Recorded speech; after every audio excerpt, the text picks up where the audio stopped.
E aí, pessoal, tudo bem com vocês? Eu sou o Marquinho do sítio Santa Cecília e hoje vou falar sobre a horta.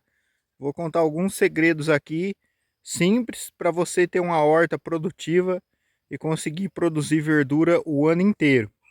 Eu não sou muito bom com um termo técnico, então eu vou falar de um jeito simples que todo mundo consegue entender. Então, o primeiro segredo para você conseguir produzir verdura o ano inteiro, é lógico que na época do inverno, aqui na nossa região, né, norte do Paraná, produz muito mais fácil, né? A verdura cresce mais rápido, fica mais bonita, né? Rende mais na hora de você vender.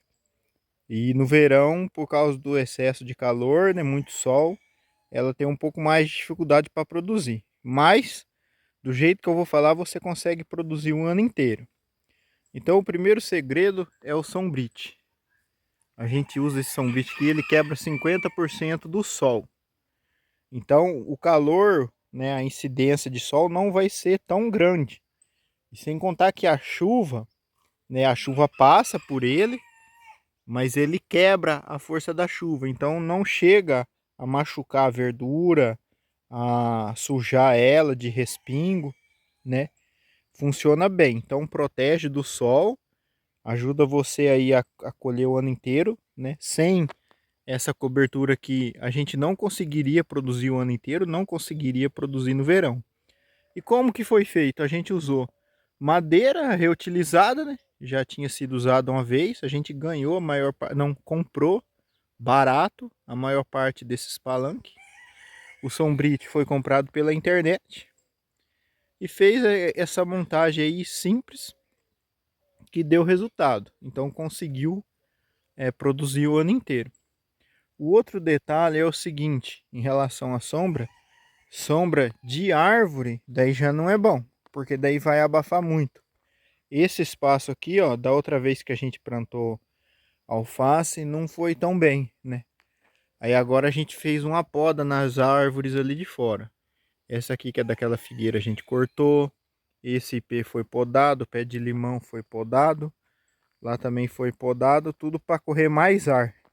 Então muita sombra de árvore não é bom, acaba abafando, acaba prejudicando. Então, sombra demais em excesso prejudica, o sol demais também prejudica. Se você está gostando do vídeo, gostando das dicas, mas quer se aprofundar mais no assunto sobre horta, quer saber mais sobre horta, quer saber como você faz para produzir os principais tipos de verdura, quer saber quais os principais tipos de verdura, legumes aí para a sua região, quer aprender a montar uma horta em pequeno ou grande espaço, quer proporcionar uma alimentação saudável para a sua família, quer tirar o sustento da sua família através da sua horta, né, do seu sonho de consumo, de profissão. Muita gente gosta de trabalhar com horta, realmente é muito prazeroso, muito gratificante, né? E aprender aí ganhar de 3 a 10 mil por mês com a hortaliça, eu tenho para indicar para vocês o guia prático Minha Horta Lucrativa. Esse guia prático, ele vai te ensinar tudo sobre a questão das hortaliças, né? O que eu estou falando aqui hoje, né, mas só que bem mais aprofundado, né? Sobre alface, almeirão, repolho, chicória, couve, as outras cenoura, beterraba. Então, você aproveitar o seu espaço, fazer horta em pequeno espaço, em grande espaço, vender, né, as pragas e doenças que pode aparecer, como você faz para controlar, como você faz para ter tudo isso de uma forma orgânica, ter uma horta orgânica, sem precisar usar inseticida, fungicida, aprender a comercializar o seu produto, né? Então, esse guia prático vai te ensinar tudo sobre as hortaliças, tudo sobre horta, desde você plantar até você colher. E eu vou deixar o link desse guia prático na descrição desse vídeo para você ir lá e clicar e adquirir e realizar o seu sonho aí de ter a sua horta produtiva, a horta orgânica, alimentar com saúde aí a sua família, colher o seu alimento saudável e vender e ganhar dinheiro e fazer sucesso aí, beleza? Então agora eu vou continuar aqui com o vídeo com as dicas. O segundo segredo aí para você ter uma horta bonita é a questão da irrigação. Aqui a gente irriga com a mangueira, meu sogro que água pra gente aqui. E qual que é o segredo? Você não pode molhar demais, nem molhar de menos, né? Ela tem que estar a terra sempre úmida para a planta crescer bem. Mas se você molhar demais, encharcar demais, pode dar problema. Principalmente nessa alface aqui, que é a alface americana. Quando ela está pequena assim, não é tanto problema. Mas quando ela começa a formar, começa a fechar a cabeça, qualquer... Se chover uns 2, 3 dias que o tempo ficar chuvoso e fechado, já acaba melando, acaba estragando. Então se você molhar demais, prejudica ela. E se faltar umidade, que secar a terra, também não é bom. Então você tem que estar sempre atento a isso, mesmo que for irrigado na mão, com a mangueira, com o regador, ou você ter a irrigação aspersor, sempre prestar bastante atenção nesse ponto, que é a umidade. Não pode encharcar muito, senão acaba melando. Aqui a gente tem um almeirão mais novo. Olha só. E ali na frente já tem um mais velho. O almeirão também, ele é um que se tiver excesso de umidade, ele acaba prejudicando. Esse aqui, ó, ele tá bem bonito, mas se molhar demais, época que faz muita chuva, chove bastante, ele acaba perdendo essas folhas aqui de baixo. Acaba dando um fungo nele, né? E aí chega a hora de você embalar, você começa a tirar as folhas dele e daí rende menos na hora de você vender o pacote. Geralmente a gente vende no saquinho, o pacote ele embaladinho, né? Então esse é o segundo segredo, nem muita umidade e nem pouca umidade. O terceiro segredo, mostrando aqui os repolhos que a gente colheu, amanhã eu vou usar essas folhas para alimentação das galinhas. O terceiro segredo que eu quero falar é em relação ao esterco também. Não pode pôr esterco demais e nem pouco esterco.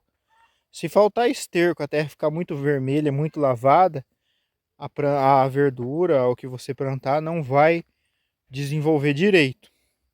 Se você colocar muito esterco, pode acabar requeimando ou até mesmo matando a sua verdura, né? A sua planta.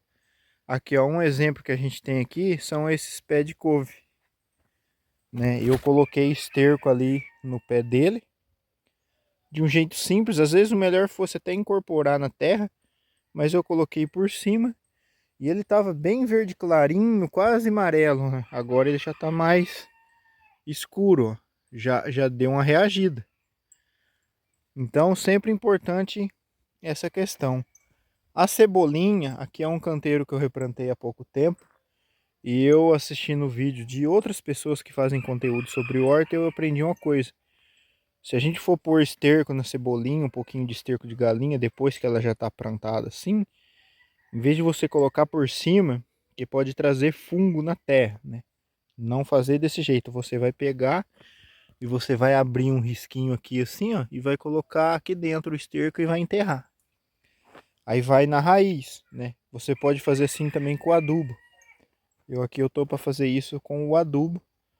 Fazer a valetinha assim no meio das linhas e coloca um pouquinho de adubo. Em torno aí, parece que de 6 gramas por moitinha dessa, um pouco mais.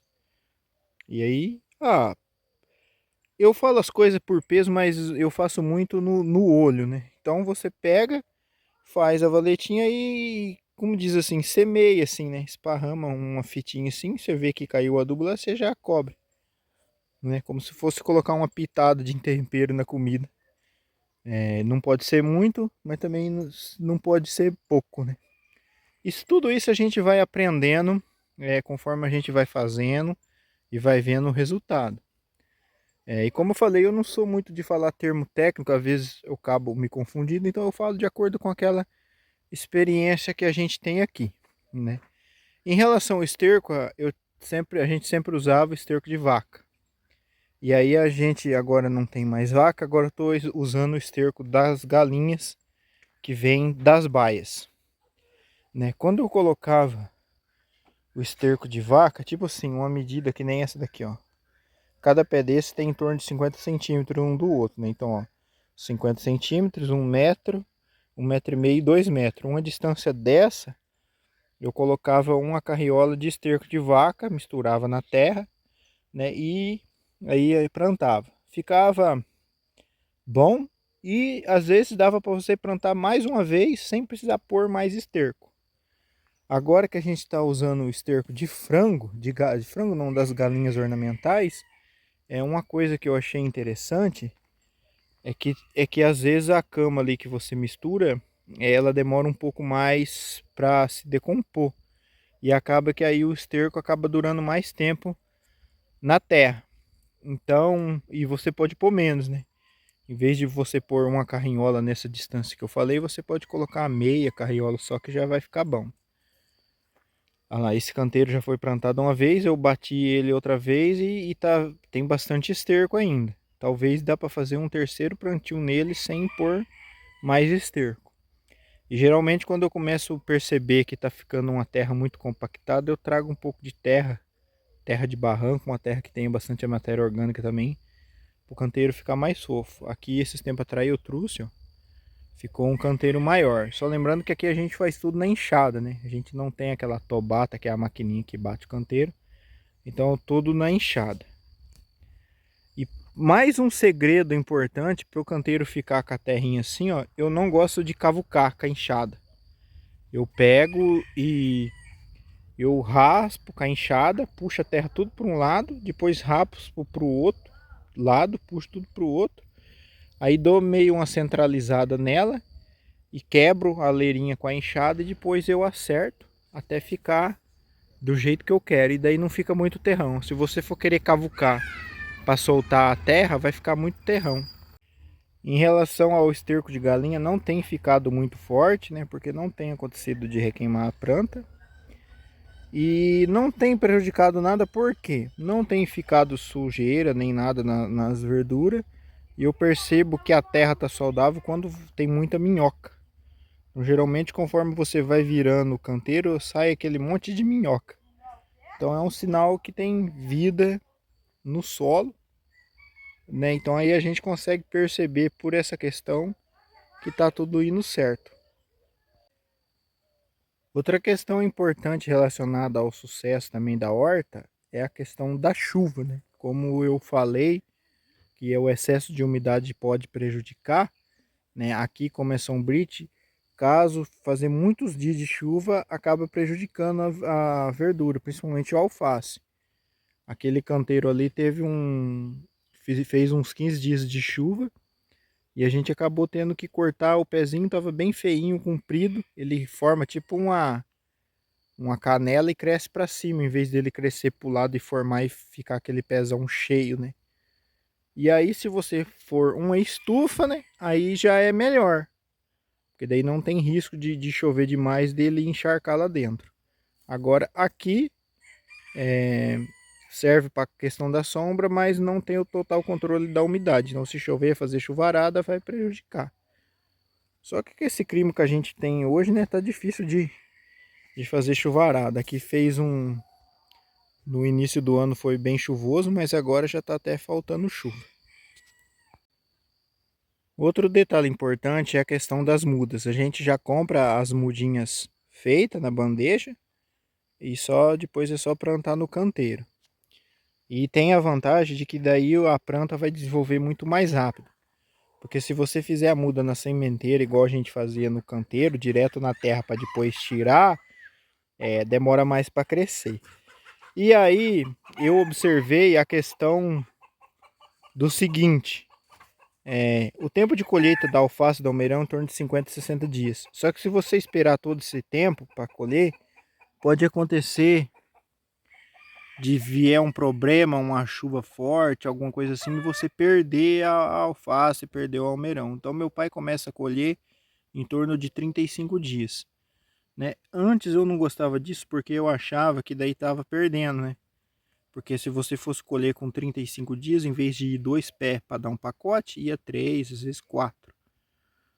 Mas só que eu percebi que isso é certo, porque às vezes se você deixa para colher tudo de uma vez, pode acontecer de não vender tudo e você ter prejuízo maior ainda.